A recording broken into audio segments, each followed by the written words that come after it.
with my dad. My dad loved leather. I love it. You know, he also loved to dress up. I grew up in Italy. My father was in his 40s when we came to Canada. So he had a sense of fashion. I love it. And so when he was older and going through all of that, one of the things that I know always put a smile on his face is when we put like a new top that he maybe had forgotten that he had, or, you know, we dressed him up and we put his cologne on. My father always wore cologne. That was his thing.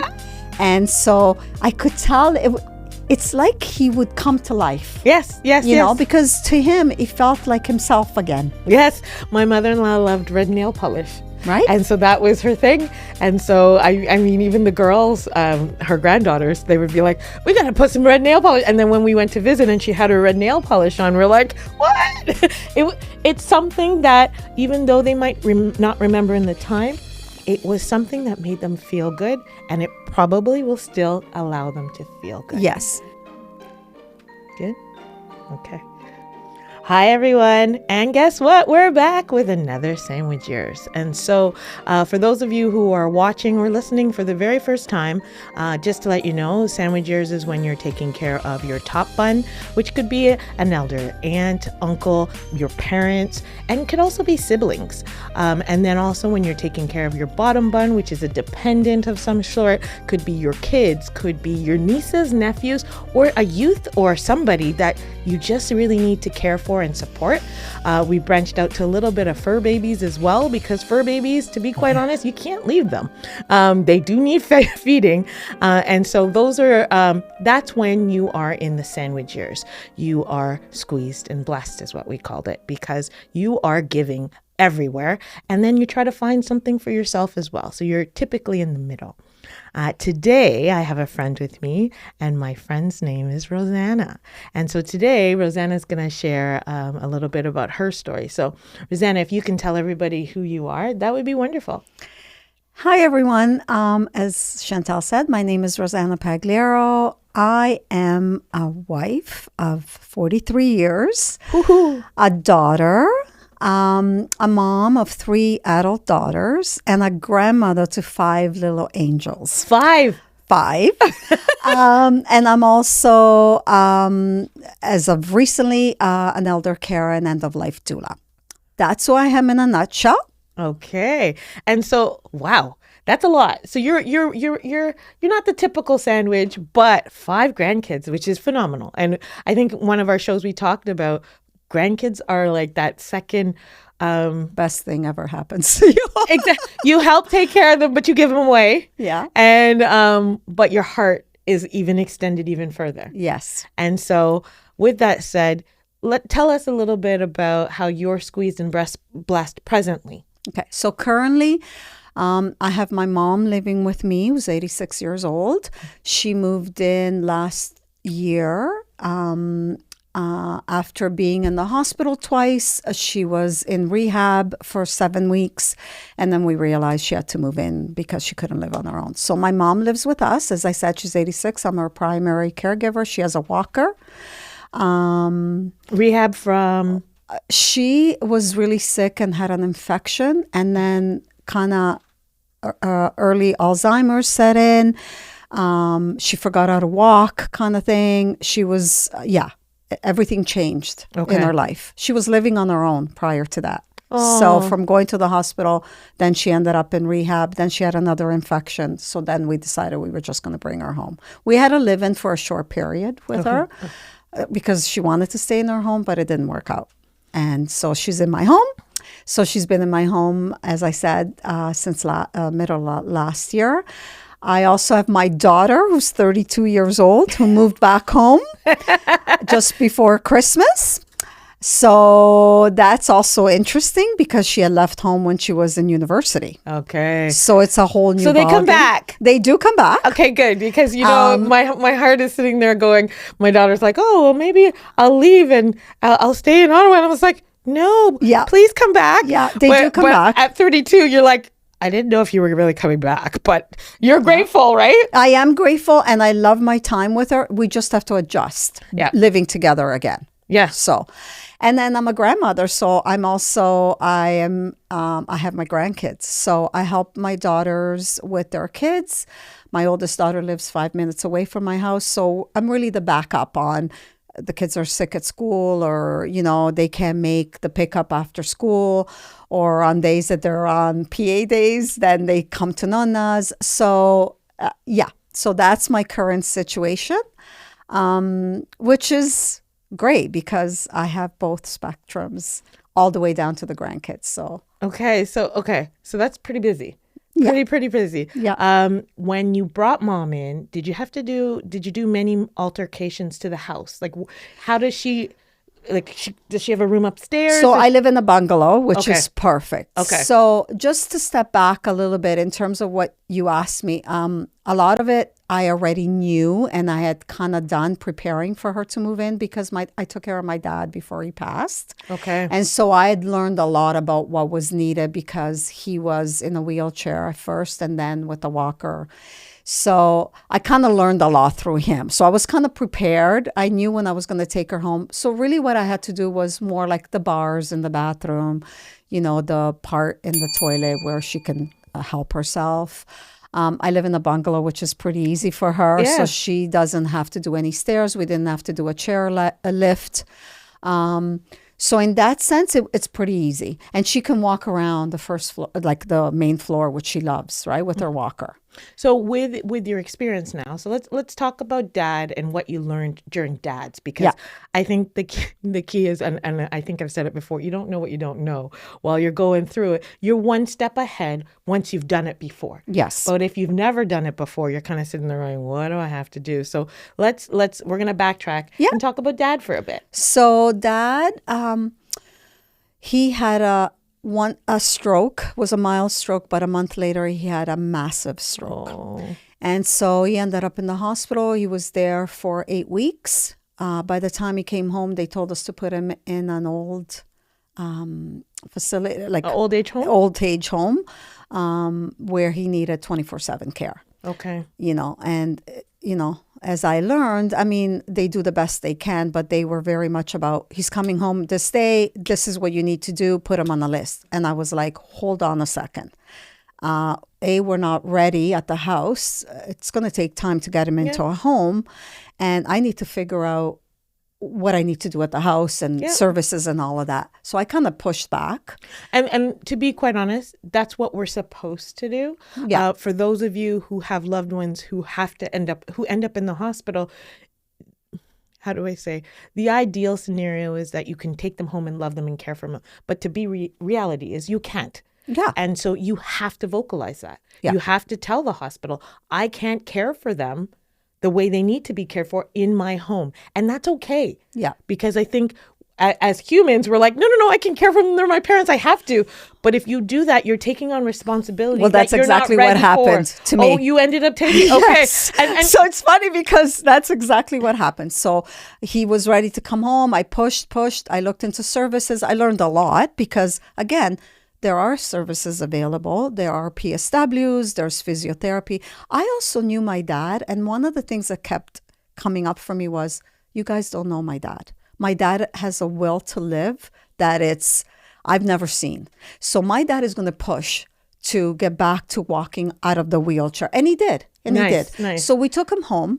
We had services. We had an occupational therapist come to the house. We prepared the home before he came home. To your home or to the To home? his home. With your mom? With my mom. Okay. Because my dad didn't want to go anywhere else. He wanted to go home. Okay. So I had to I wanted for him to be happy because I knew that would make him want to live and push himself, which he did. So they came home. Within 3 months, he was walking with a walker. Okay. He had physio, like I arranged physio, like all that stuff. So right? you took him home to his home. Yeah. You arranged everything. Everything. So you didn't work with, sometimes at the hospital, there's a social worker. And if you engage with the social worker can help with the services or refer something. And they referred. So basically what happened was they said, we can refer you to this agency. They'll contact you and then they come assess and then together. But I also realized, which I want to really share with people as well, is that they come and they tell you what the minimum is. You have to ask questions. You have to push. and you have to have a mission on what you need to accomplish. Because again, they're doing their job. Yep.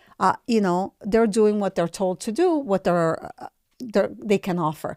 But you have to ask. The other piece that you said is they don't know the person. No. And so that's the piece. It's up to us to educate them on who the person and how they work. And how they were or how they should be. Yeah. And it's so funny when my dad went to one of the homes after he was at the hospital, they asked me, they're like, does he speak? I'm like, oh, does he speak? And they're like, well, does he understand English? I was like, 100%. He's not comfortable yet. Yeah. And so for them, they didn't understand that. And then give them about 2 weeks, 3 weeks. They're like, oh, he talks. I was like, oh, yeah, he's going to talk. But you have to give them the chance. Is he going to walk? Is he going to? Yeah, he's got great personality. He's like all of those sorts of things. Exactly. And for me I knew his will. I also knew that the English was like going. So as he started, and then that process, which 5 years before he passed, from when he came home, he developed, so my dad had Parkinson's, diabetes. He had a lot of conditions, but he also developed Alzheimer's, which immediately went into dementia. And so a lot happened. He forgot all his English. So I really became the person that was advocating for everything, right? Mind you, I took that role very seriously and took it on immediately just because my dad was my best friend too. I also know the kind of person he was, and he was a very strong-willed person, but I knew that he was at a point where he needed help. So with his Alzheimer's and dementia, was he actually transitioning to past events? Like, did he remember you, or he always remembered me? Oh, okay. Until the end. Okay. Pretty much. Always remembered us, but he didn't remember life. He didn't remember something from a minute, like 10 minutes ago. Okay. He also got very paranoid, my dad. Yeah. So his behavior changed. Okay. He went from being a strong, opinionated, as I say, strong man, to very frail, very fragile, fearful of everything. And then he started with hallucinations. So he would see things, and that was killing him. Like I would get phone calls at 3:00 in the morning. My mom would call and say, I can't settle him down. He's screaming and he's calling for you. Oh. So I would get in the car. And you'd go. In my pajamas and go over and kind of, take him through. It's okay. Let's look at the wall. Look, there's nothing here, Dad. You touch and you feel. But you can't also make him feel like they're out to lunch. You kind of have to validate their feelings because that's where they're at, right? Yeah. So when those things happen, your tip is, you validate their feelings. You have to validate them. Yes. You don't question it. No. Because if you do question it, it's just going to put you at this. Exactly. And so the fear creeps in even stronger. More. So it's like soothing them. Yes. Would you refer it to when you were a kid? Yes. So if you're, and I don't want to minimize it, but when you're dealing with a kid, you would reassure them. You wouldn't fight with them. You need to make them feel comfortable. Exactly. So you almost felt like you were parenting your parent. Well, that's exactly what happens. And so, I mean, and you do it out of joy. Now, question, did you have training to deal with this, or this was just you kind of trying your best? So most of my life I've been a caregiver. That's just my personality. So I've always we came from Italy. We were immigrants. I learned the language. Do you have siblings? I have a brother who's older. Okay. I learned the language. I always took care of sort of my parents, the family. My father started a business. I was his, person in the business. I went out and got business for us. My parents owned the bakery. So I was always that kind of a person anyway. Okay. But when all of this started happening, there were a lot of things I didn't know and I didn't understand. And to be honest, there were a lot of times where I felt very alone and sort of like, am I doing the right thing? Am I making the right decision?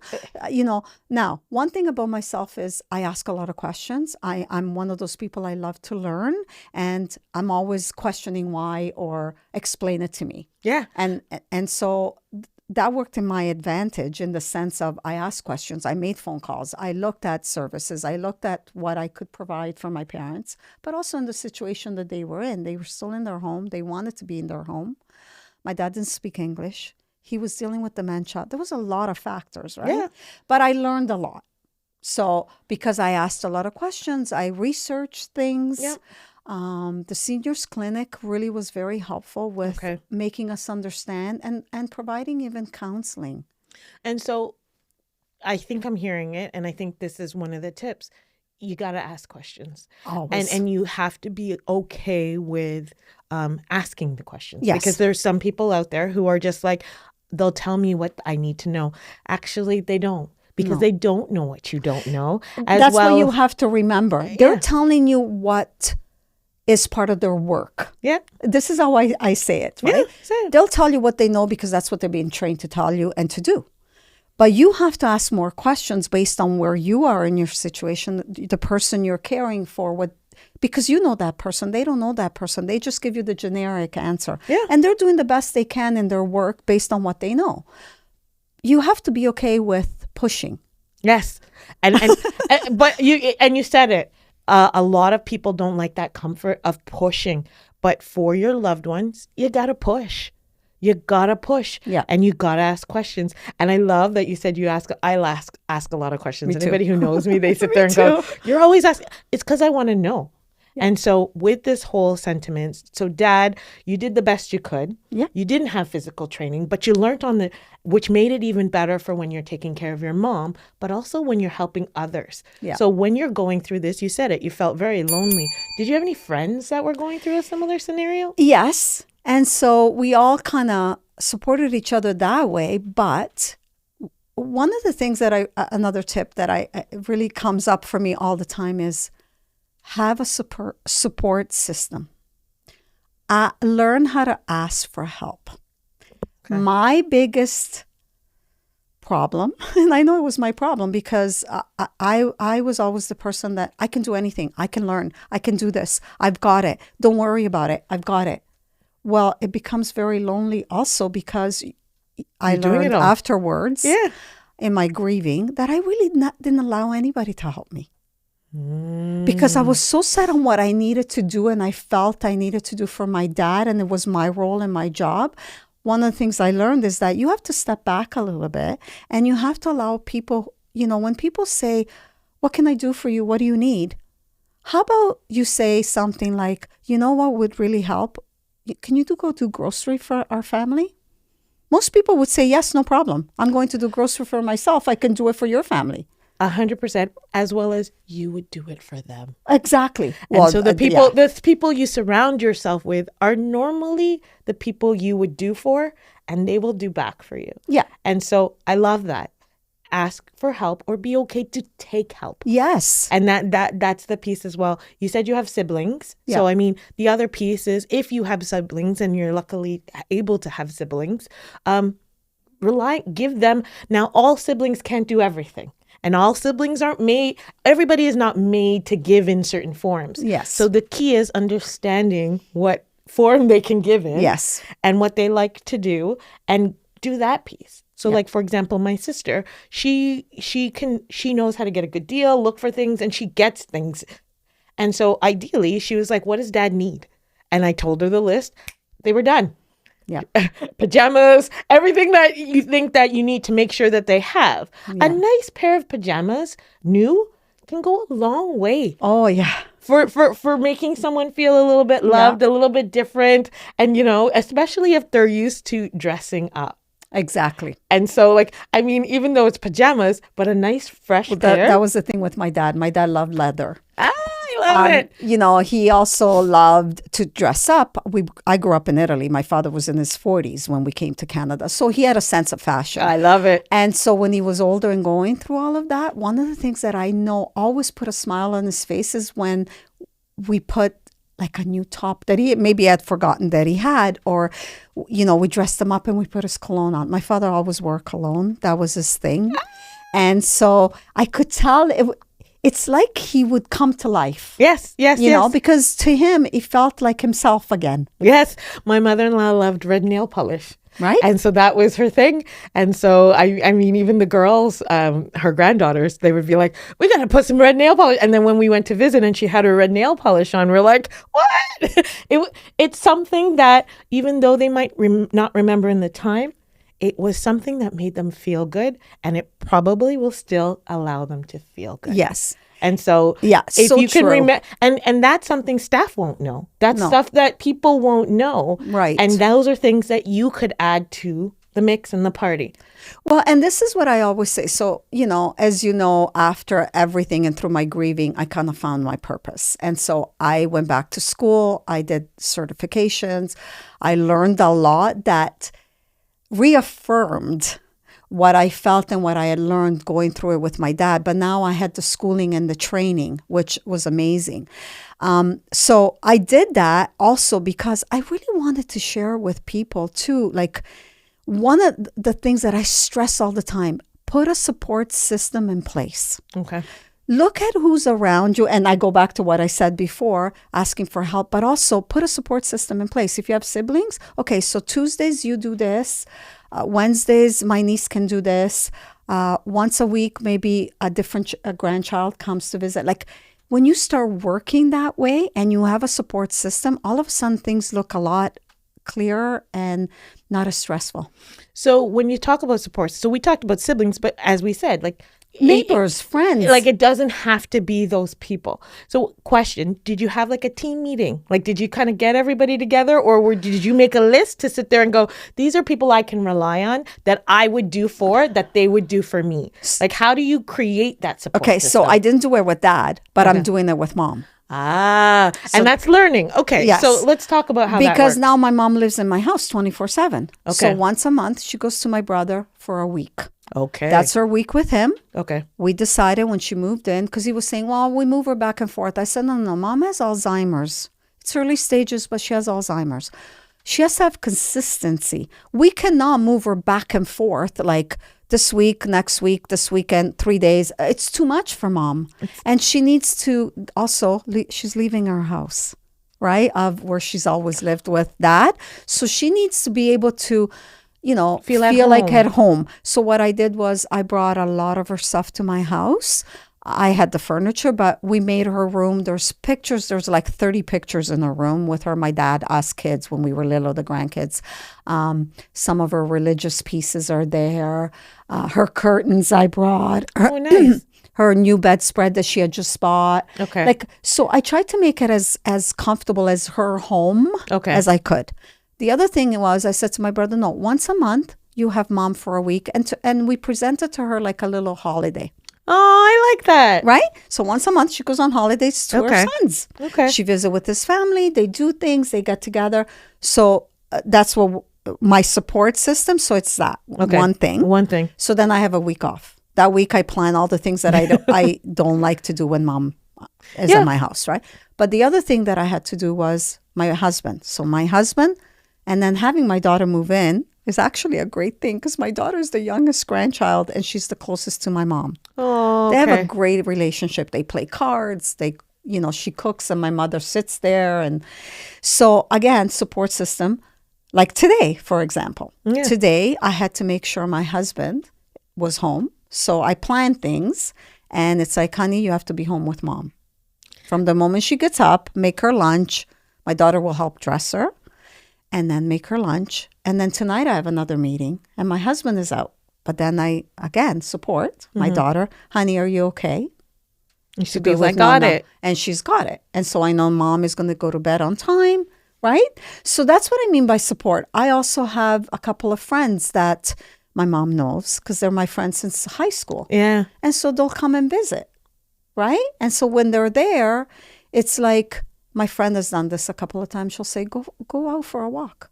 Go for a walk. I'll visit with mom. Yeah. And she's so over the moon. Oh. Right? Because. Yeah. And the other piece is, how do I say this? With friends and when they're spending time with your parents, sometimes they do it. It's actually for them too. Yeah. Because I do it with my friends too, right? Exactly. Well, that. But like I even say with my friends' moms and parents, I sit there and I'm like, when I hug them, it's a deep hug. And they're wondering, and I'm like, because you're like my mom. Yeah. And so I miss my mom and I'm just going to give you a tighter hug. And if I can spend more time with you and things like that. Yeah. So you touched on it. Your husband, he's phenomenal. I've met him. Phenomenal man. And this is his in-law. And so he loves her like a mom. So Okay, so I'll share this little thing. She had a fall a couple of days ago. Very small, like she tripped on her walker. She hates the walker, by the way. I'm gonna walk without the walker, you know. And I go, yeah, Mom, but safety first, right? I always remind her, right? Anyway, she went to park the walker, and I think she tripped, and so she fell over. Slow motion. I wasn't there because she's got this thing now that she wants to go to the bathroom without me, which is really next door to her room, right? So anyway, she had a little fall. She calls. We all run. My husband runs first. I run. My daughter runs. We pick her up the floor. We give her water. I check her everywhere. And, you know, I hug her. Mom, you're okay. It's okay. You know, I check everything. She goes, I know. I just got scared. She walks to my husband, hugs him. They're hugging. He's crying. Oh. She's crying. And I'm standing there and I'm like, this is so beautiful. My heart, right? Because I thought, I know he loves her. He's known her for 45 years. They've always had a good relationship. And she sees him as a son. So for me, it's a great support also because I know my mom is happy with him. Yeah. And that's the other roles that in-laws play. They're family, right? And you love them like your own. And the years or whatever, they're an extension of your loved one. Like so it's I was like, you're gonna love them, and when you see the connection piece, it warms your heart. Yes, it warms your heart. So support systems include anybody in the family. Include some of your friends, those who especially have a connection with your parents or can make one. That's a key piece. And services as well, by the way. Okay, that's what I was going to ask. Do you have any PSWs coming in? Yes. Okay. So that was my next part to it. And services, like have a PSW. The other thing about that I'm going to tip on PSW, ask for the same PSW, especially if you're dealing with dementia or Alzheimer's. Ask for the same person 3 times, whatever times a week it is, and the same approximate time. Like my mom has a PSW between 10 and 11. Sometimes it's 10:30, sometimes it's 10:15. It's always the same one. When you deal with an agency, they immediately tell, we can't guarantee you that. So my mother's PSW is on holidays for 2 weeks. I get a call, we're going to send a new person. They want to send me someone at 5, someone at 10, and it's 3 different people. So I said, that's not going to work for me. And she was like, well, we can't guarantee. And I said, okay. So then I guess for the next couple of days, we're not going to have a PSW because I'm not going to have someone coming at 5 and my mom is waiting until 5 in her pajamas to have her shower. Yeah. It's consistency that you want. So I said, I'll tell you what. I understand. And you have to be kind too, right? Mm-hmm. I understand. But can you take a couple of days and work on this and see what you come back with. And then we'll take it from there. Within 2 hours, I had a phone call. And they did. Same PSW for 2 weeks, 3 times a week, between 10 and 11. It's about scheduling. But you pushed. I pushed. I'm not saying that you're going to get that every time. What I'm saying is ask for what you need. Okay. All right. So ask for what you need. Most times people will try to accommodate. We did talk to a PSW company as well, and they've said, like, they will try their best to do it, but you have to articulate that. Yeah. So thank you for all the advice and things. How do you take care of you? Like that's the piece, and it, you know what? To be quite honest, if it's a work in progress, you can say that as well. It is. So I was just going to say. So I've learned a lot in the last 3 years through grieving. And all of that, of course, and then moving my mom in because I just I was worried about everything else. But I got really sick over the holidays, and that was my wake-up call. I got sick because I didn't take care of myself. Okay. And I was bedridden that I had to cancel Christmas with my family. Cancel Christmas, sorry. But you know what I mean, right? For me, that was devastating. Yeah. So now what I do is I schedule time. Okay, so you schedule breaks for yourself. Yes. You schedule, what else do you schedule? Like I'll go for a massage. What's in a break? Okay, massages. I'll go for lunch with a friend. Okay. And I make arrangements with my support system. I need to go out. I'm going to have breakfast with my friend. So you needed it. Unfortunately, the sickness woke you up. Yeah. And sometimes sickness, when your body's on a down, that's when your body kicks in and gets you sick. Yeah. And then that's when you actually have a lot more time to sit there and go, how did I get here? What's going on? Yes. And then you're sitting there going, I got to make a change because I can't get sick again. And this year, there's too many people around me that rely on me as a nucleus, to the point even like family engagements. You're the one arranging everything. Yeah. If you have to shut everything down, you enjoy it, but you have to shut it all down. The other thing that I quickly want to say, I had to learn to say no. Okay.